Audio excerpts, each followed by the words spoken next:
YouTube, it's been a while since I made the last video.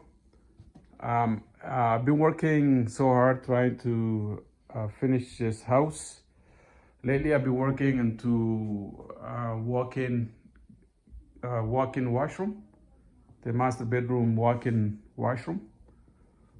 Now, there's a lot of prep work I had to do, and I had to change. I was changing my mind a couple of times how I do this. Originally, I had this OSB on top of 3/4 inch plywood. So half inch plywood would have been good enough for this house structure load, but I went a little bit more. I went 3/4 inch plywood. But then during COVID, these things shot up by like 200%. They went from $20 all the way to $100, and I had to change to OSB.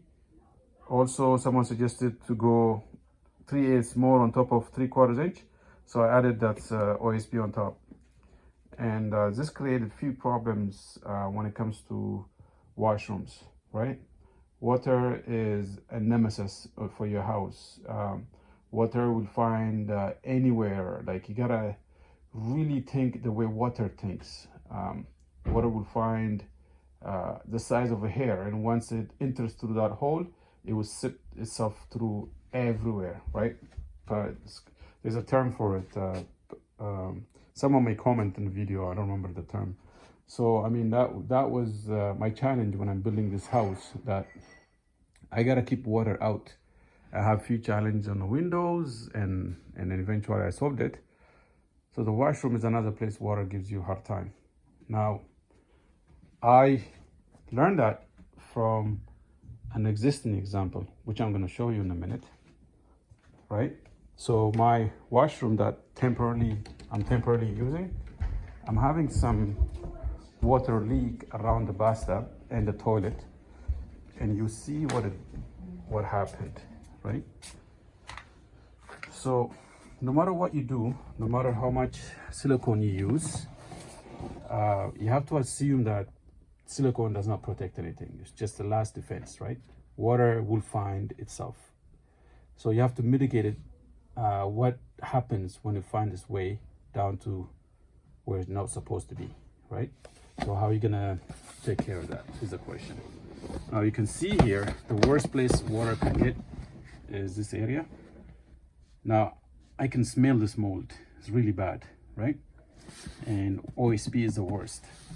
Compared to any softwood lumber, that will get wet too and moldy, but OSB will quickly get molded, and it's really bad for your health, right? So I decided to do self-leveling concrete for the entire washrooms, especially around the tub and the toilet area. So this washroom I plan to replace the whole OSB in the future, and then it will finish better, because if this changes to concrete, then this finish on top will be much better. If water gets in between, still concrete, it will handle water no problem. You want to avoid wood and water to touch each other, right? So for that reason, and I decided to do, and this is my base here, and that's gonna go over there, and the toilet's gonna go over here. So this whole area, tomorrow I'm gonna clean it up and put self-leveling concrete. And so the idea is when the base goes, so I have a marking, you can see where the base ends up around this line here. That corner there is gonna be the worst place for it. So before I even put the base down, after concrete is finished, I'm going to put rain guard, waterproof the whole floor, and then use another waterproof system for the wall, not a drywall. I have ideas how I'm gonna do that, but first I need to get this floor self-leveled with concrete. That I will do tomorrow. There used to be a lot of mess, and this still is mess here. This is my kind of working area. I'm gonna clean it up tomorrow and make it nice. The last few days I've been working on some of the plumbing. I think 95% finished for this area. You can see, you might ask what this is. So basic principles of plumbing that everybody should know. Like growing up in Africa, there was no vent. Nobody knew about vent system. Like the washroom that we use is an outside latrine where they dig a hole and everybody just uses that hole. But the main thing was like when people are building, even to this day, even though I recently traveled, I wish sometimes I can just translate the plumbing book that I've been reading. It's a small plumbing book into the local language in Ethiopia, and just multiply it, because they don't use vent system and the washroom smells because of that. So the vents take care of all the bad smell, like all the methane gas, and send them up. It also help your fluid flow much faster and better, right? But a lot of people don't know the vent science, and it's very simple. So for every, for one of them is the first one is for every P-trap, right? P-trap stops gas, like a liquid always sits there and will stop gas, water will sit there. And there's a capillary effect, a siphon effect that happens when you're using a water and it comes down through here. But that requires an immediate vent. So you can see here, right here, is where the P-trap goes, and this is its vents, right? So there are 4 P-traps here.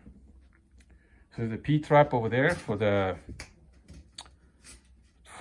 base, shower base, and that is its vent. There's a P-trap here for the bathtub, where the bathtub is, and instead of going up across, somebody suggested, and tie into that, I decided to go below the floor, right? Come up here and tie to my vent stack. Also, I added another vent for that drain. That's a drain for this here. And there's a vent right in behind for my fixtures down on the first floor. And then that vent is for the toilets that I use over here. Okay, this is the main stack that goes all the way out to the roof that way. Now originally it was coming down here through that hole to go on the first floor, but I needed to move. Someone suggested turn it 90 degrees. That would have failed a code, right? I knew something wrong about that, and so I went back and read. So you need to somehow move a vertical stack. You can do it by 45 degrees. So you have to have at 45. Let's say from the roof, a mouse gets trapped in that corner there. So it's got its way, it's a quick way to come down. That's why you have to move it. So that's what it looks like right here. So I glued it, and I'm happy about this. I'm going to show you the joist, the web joist system I have, how much of mess it hides under this floor. I'm going to show you downstairs just to give you importance of a web joist. So you can see here a web joist, my first floor. All of my piping, all of my wiring, it's like a ton of them underneath can just easily go through, chase through all this floor system. Because one of the best things about these web joists. So this is the majority of my plumbing in the washroom, and I use my vents for my fixtures. I make them travel underneath as opposed to going up and travel through the ceiling, and that saves me a little bit of plumbing and also makes it look neat. So I made sure in my design I kept my washrooms close to each other, and that's to That's for a good reason, because if they're not, you're gonna have to deal with piping underneath. It's just too much.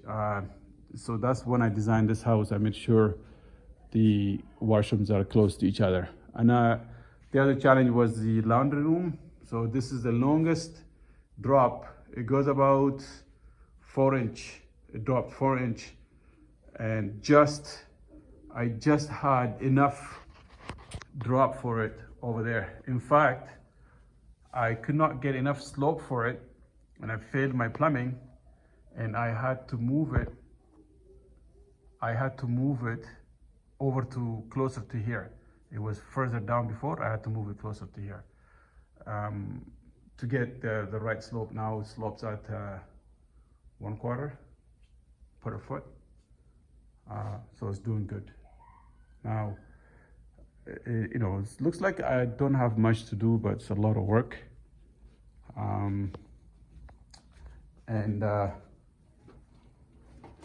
I made many other small changes, but this is my major project right now.